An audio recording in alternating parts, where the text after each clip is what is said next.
Tremendo, tremendo este caso del reportaje de Verónica Moscoso del Departamento de Prensa, donde este niño sufre estas secuelas producto del bullying y la falta de acción de alguna u otra forma que pueden tomar los adultos para poder ayudarles. Estamos con Jennifer Conejero, psicóloga de la Clínica Santa María. Muchas gracias por acompañarnos, Jennifer. También invitada previamente en nuestro programa. Y Matías Trujillo, director de la Fundación Todo Mejora. Matías, gracias por acompañarnos. Muchas gracias. A ver, Jennifer, partir contigo y pensar en que, ya lo decíamos en la nota, cuando no hay una acción respecto de lo que se pueda realizar, empieza esta manifestación en otras sintomatologías que pueda tener un niño. ¿Son reversibles? ¿Este niño va a volver a poder caminar, va a poder volver a hacer una vida normal eventualmente? Sí, bueno, hay que verlo siempre caso a caso, pero la estadística, la información con que contamos, plantea que si se interviene a nivel social y psicológico, sí debería ser reversible. La somatización debería entonces terminarse. Claro, claro, pero necesita la parte social, intervenir en el tema del colegio, que se sienta protegido, y hay otra parte que tiene que ver directamente con la psicología, que es el tratamiento, aprender a expresar lo que me pasa, porque muchas veces la base de esto es tengo tanta rabia o tengo tanto miedo, tanta pena, y no lo puedo expresar. Entonces mi cuerpo hace la manifestación de todas estas emociones que me cuesta reconocer. ¿Sabes qué, Jennifer? A mí me impacta mucho. Uno ha conocido distintos casos en que el cuerpo se manifiesta, ¿cierto? Por una gran pena, por un dolor, por un trauma, por algo tan duro como este bullying extremo. Pero ¿hasta dónde puede llegar una somatización? Acá, dejar de caminar, o sea, es realmente impresionante.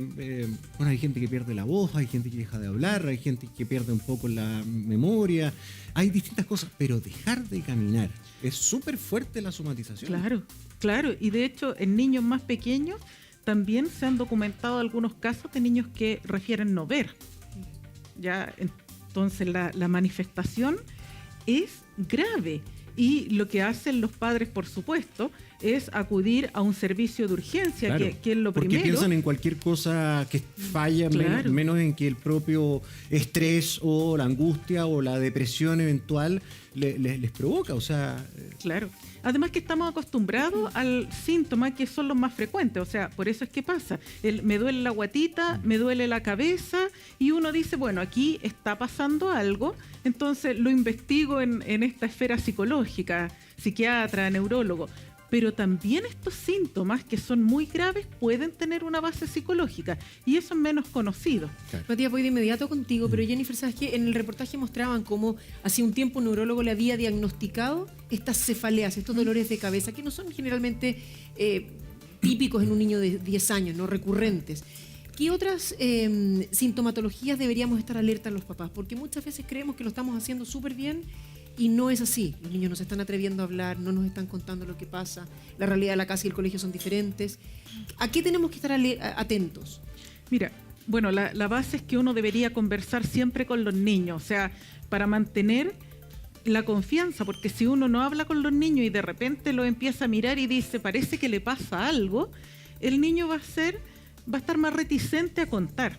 Entonces tiene que ser un trabajo constante, pero cuando hay casos con amenazas, con temor a que los compañeros digan el acusete que no es capaz de resolver los problemas y los niños no se atreven, lo que uno debería hacer es, dolor de cabeza es clásicamente un síntoma. ¿Y cuándo?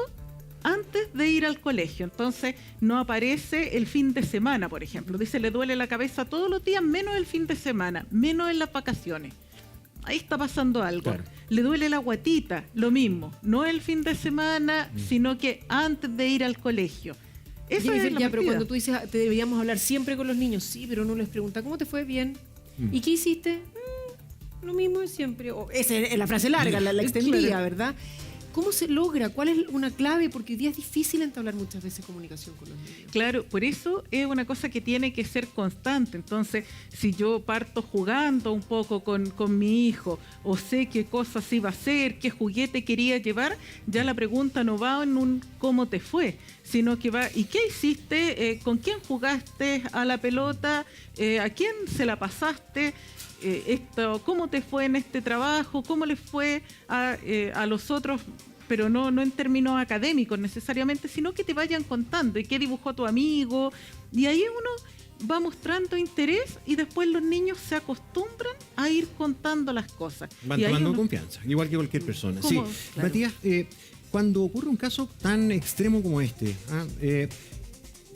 ¿qué es bueno hacer? ¿Es bueno persistir? ¿Es bueno...? Bueno, depende de cada caso. ¿O es mejor ya sacarlo de ese ambiente, tal vez buscar otro entorno, cambiarlo del colegio? Porque veíamos que las medidas, los protocolos a veces son tan subjetivos, depende de cada institución. Hay algunos que los tienen mejor desarrollados, otros le dan recreos diferidos, pero igual siguen igual de expuestos. ¿Qué crees tú que hay que hacer en un caso tan...? Yo creo que tenemos amplios desafíos como para impulsar como sociedad un remesón que hoy día tenemos, ¿no? Porque por una parte hoy día son las escuelas que están mandatadas justamente a resolver estos temas al interior de sus comunidades, y muchas veces estas escuelas no tienen la herramienta, sin ir más lejos, padres, madres, adultos responsables de niños, ni adolescentes y jóvenes que sufren de esta experiencia cotidianamente pueden acudir al encargado o encargada de convivencia escolar dentro de su escuela para que justamente se impulsen a todos los tipos de cambios normativos, cambios también de espectro, o sea, por ejemplo, cambiar los protocolos de seguridad, impulsar, por ejemplo, cambio en el currículum si también es necesario para poder prevenir y acabar con esa lógica de violencia. Pero también hay que entender que la violencia escolar muchas veces no es solamente el bullying, también existen experiencias de bullying, o sea, también experiencias de violencia sexual, de violencia psicológica, de violencia física, y en ese sentido yo creo que hoy día como sociedad tenemos como el desafío de entender estas problemáticas y tal como decía la psicóloga presente Jennifer, también es una escucha activa, ¿no? Es una escucha permanente. O sea, muchas veces, por ejemplo, crecimos en una sociedad en donde este dolor de guata muchas veces se lee como no querer ir a clase, en vez de una conversación mucho más activa que ponga por objeto o que ponga el acento en esta sintomatología, que en el fondo es evitar nuevamente como sentirse agredido por parte del estudiante. Matías, y ahí en la nota veíamos cómo la mamá de este niño dice, bueno, es que yo no tengo qué más hacer. Ella ya ha tratado de hablar con el colegio, aparentemente el colegio da como solución estos de recreos diferidos, y le pide a ella que los miedos de su hijo los tiene que superar. No todos tienen la posibilidad de cambiar al niño de colegio, porque eso implica tal vez cambiarse de casa. ¿Qué es lo que se le debe o puede exigir a un recinto educacional para que colabore en una causa como de bullying o abuso contra un niño? Sí, o sea, lo primero que ahí me gustaría señalar es que los recursos no se agotan cuando la escuela no da la respuesta que uno no considera satisfactoria. Uno puede acudir a la Superintendencia de Educación y ahí dejar estipulado sobre las vulneraciones de derechos que están ocurriendo en este niño que ya permanentemente está siendo sujeto de violencia y agresiones. Eso como primera instancia, la superintendencia. Pero también podría, por ejemplo, visitar a la OPD, por ejemplo, de su municipalidad, justamente para dar cuenta de esta vulneración de derechos.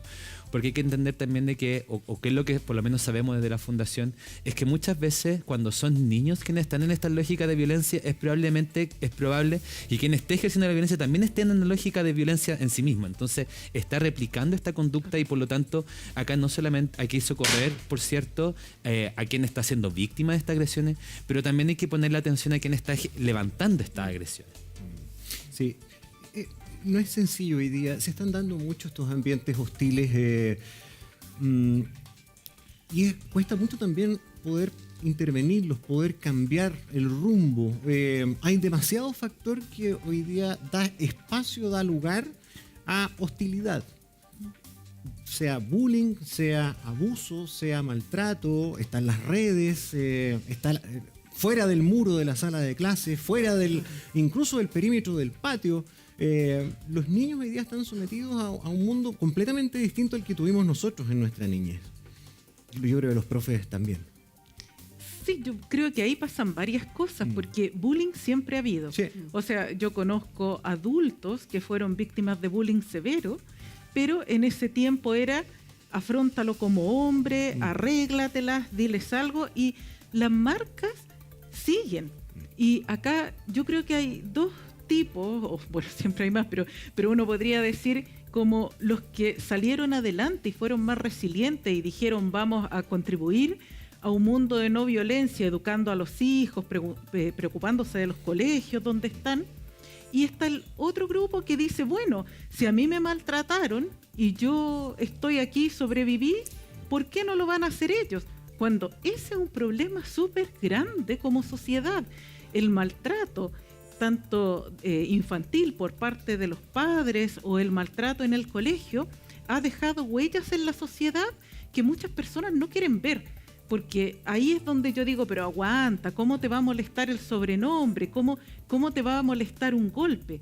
Y molesta, atenta contra la persona, atenta contra la autoestima, que les digan, que se rían de las características físicas, gordo, flaco, eres el más chico, siempre van a encontrar algo. Pero si uno mantiene eso como si fuera normal, permanece el daño. Y ahora, bueno, se suma la pospandemia, se suman las redes sociales, el ciberbullying. Claro, hay un mundo que está más abierto, sí, pero siempre ha sido complejo con distintas características. Ahora, perdón, no estamos a lo mejor también viendo desde otra perspectiva. Hay personas que tienen una visión como, ya, ok, no está bien ese mundo maltratador del pasado, donde el profesor tenía derecho hasta tener una varilla, ¿verdad? O el padre castigaba o pegaba el correazo y se arreglaban las cosas así. Pero ¿no será mejor el equilibrio? ¿No estaremos yendo hoy día a una extrema protección a veces? Estoy dejando de lado este caso en particular, que es gravísimo. Estoy hablando más de lo general, donde tú tienes digamos, una protección a veces tan gigante que dejas poca herramienta de autodefensa también. O sea, como que a veces temo que los cabros queden con poca herramienta. Como que a la primera van a declinar o van a hacer, de repente dan ganas de decirle, ya, pero contéstale, acusa, enfréntalo. O sea, también hay que como llegar a ese medio, ¿no? A ese balance.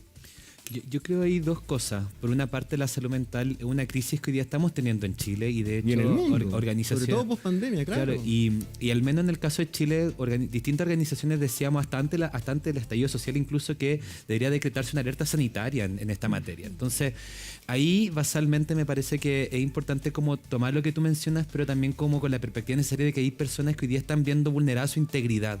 Y en ese sentido me gustaría pasar a la siguiente línea. Tiene que ver como cuáles son los mecanismos de denuncia y de expresión que tienen niños y adolescentes y jóvenes. Creo que eso es muy importante porque muchas veces el bullying se aborda desde este mundo adulto, desde la experiencia que como adultos tuvimos respecto a nuestras vivencias cuando niños. Pero como ya mencionaba Jennifer, son cicatrices que acompañan, por lo menos en Japón hay investigaciones que indican hasta 40 años después de que uno egresa al colegio. O sea, te marcan para toda la vida y por lo tanto yo creo que ahí es importante como proteger esos lugares y no solamente abordar esta situación de violencia en torno a cómo nos hacemos cargo de los por eso vulnerados. Que hablo de caso a caso. Claro, o sea, hay casos que son graves claro, y que por cierto tienen que tener un canal especial de tratamiento de denuncia. Claro, yo más bien estaba claro. hablando del tema más general, claro, no de la excepción. Sí, es que, perdón. Sí, por favor. Sí, lo que pasa es que de lo que decías me quedé pensando, es que muchas veces la protección se confunde con sobreprotección y el no maltrato físico o psicológico con no poner normas y límites. Y ese es una cosa que hay que trabajar y que hay que tener harto cuidado, porque no se trata que los niños tengan todo lo que quieran material o aguantarles lo que me diga porque no le puedo decir nada.